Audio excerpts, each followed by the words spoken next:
Praise the Lord. സ്നേഹമുള്ളവരെ, വിശുദ്ധ മത്തായി എഴുതിയ സുവിശേഷം 6-ാം അധ്യായം 33 തിരുവചനം പറയുന്നു, നിങ്ങൾ ആദ്യം അവിടുത്തെ രാജ്യവും അവിടുത്തെ നീതിയും അന്വേഷിക്കുക, അതോടൊപ്പം മറ്റുള്ളവയെല്ലാം നിങ്ങൾക്ക് ലഭിക്കും. നാം എല്ലാവരും പല വിധത്തിൽ ആകുലരും ദുഃഖിതരും ഉത്കണ്ഠാകുലരുമാണ്. എന്നാൽ കർത്താവ് നമ്മോട് ആവശ്യപ്പെടുന്നത്, നിങ്ങൾ ആദ്യം അവിടുത്തെ രാജ്യവും അവിടുത്തെ നീതിയും അന്വേഷിക്കുക, ബാക്കിയെല്ലാം നിങ്ങൾക്ക് ദൈവം നൽകും എന്നാണ്. എന്താണ് ദൈവരാജ്യം? റോമ 14:17 ദൈവരാജ്യം എന്നാൽ ഭക്ഷണവും പാനീയവുമല്ല, പ്രത്യുത നീതിയും സമാധാനവും പരിശുദ്ധാത്മാവിലുള്ള സന്തോഷവുമാണ്. ജോയൽ 2:28 കർത്താവ് അരുളി ചെയ്യുന്നുണ്ട്, എല്ലാവരുടെയും മേൽ എൻ്റെ ആത്മാവിനെ ഞാൻ വർഷിക്കും. യേശുനാഥൻ നമ്മെ അനാഥരായി വിടുകയല്ല ചെയ്തത്, നിത്യസഹായകനായ പരിശുദ്ധാത്മാവിനെ നമുക്ക് വാഗ്ദാനം ചെയ്തു. ലൂക്ക 11:9-13 വരെയുള്ള തിരുവചനങ്ങളിലൂടെ യേശു പറയുന്നു, ചോദിക്കുവിൻ നിങ്ങൾക്ക് ലഭിക്കും, അന്വേഷിക്കുവിൻ നിങ്ങൾ കണ്ടെത്തും, മുട്ടുവിൻ നിങ്ങൾക്ക് തുറന്നു കിട്ടും. ചോദിക്കുന്ന ഏവനും അത് ലഭിക്കും, അന്വേഷിക്കുന്നവനെ കണ്ടെത്തും, മുട്ടുന്നവനെ തുറന്നു കിട്ടുകയും ചെയ്യും. നാം ദാഹത്തോടെ ചോദിക്കുമ്പോൾ പരിശുദ്ധാത്മാവിനെ ദൈവം നമുക്ക് നൽകും. കാരണം നാം ദൈവത്തിൻ്റെ മക്കളാണ്.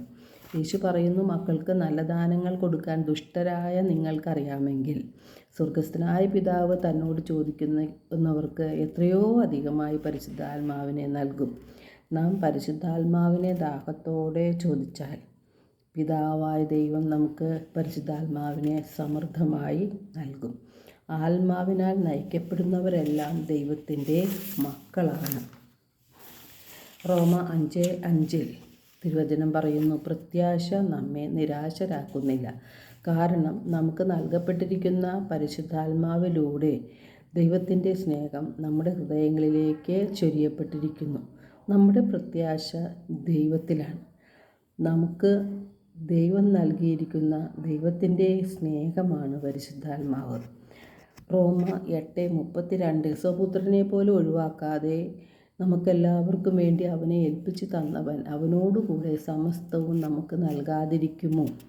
റോമ 8:34 മരിച്ചവനെങ്കിലും ഉത്ഥാനം ചെയ്തവനും ദൈവത്തിൻ്റെ വലത്തുഭാഗത്തിരുന്ന് നമുക്ക് വേണ്ടി മാധ്യസ്ഥം വഹിക്കുന്നവനുമാണ് യേശുക്രിസ്തു എന്ന് തിരുവചനം പറയുന്നുണ്ട്.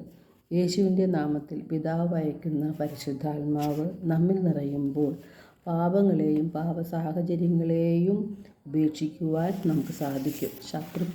ശത്രുക്കളോട് ആത്മാർത്ഥമായി ക്ഷമിക്കുവാനും അവർക്ക് വേണ്ടി നന്മകൾ ചെയ്യുവാനും നമുക്ക് സാധിക്കും. ദൈവവചനം നമ്മെ ഓർപ്പിച്ചു തരുന്നതും ദൈവത്തിൻ്റെ വചനമനുസരിച്ച് ജീവിക്കാനുള്ള പ്രചോദനം നമുക്ക് നൽകുന്നതും പരിശുദ്ധാത്മാവാണ്. അതുവഴി നമ്മുടെ ആത്മാക്കളെ രക്ഷിക്കാൻ നമുക്ക് കഴിയും. നമ്മുടെ മാത്രമല്ല, മറ്റുള്ളവരുടെ ആത്മാക്കളെ രക്ഷിക്കുന്നതിന് വേണ്ടി അവർക്ക് വേണ്ടി പ്രാർത്ഥിക്കുവാനും നമ്മുടെ സഹനങ്ങളെല്ലാം അനേകരുടെ മാനസാന്തരത്തിനായി കാഴ്ചവെക്കുവാനും നമുക്കൊരു പ്രചോദനം നൽകുന്നത് പരിശുദ്ധാത്മാവാണ്.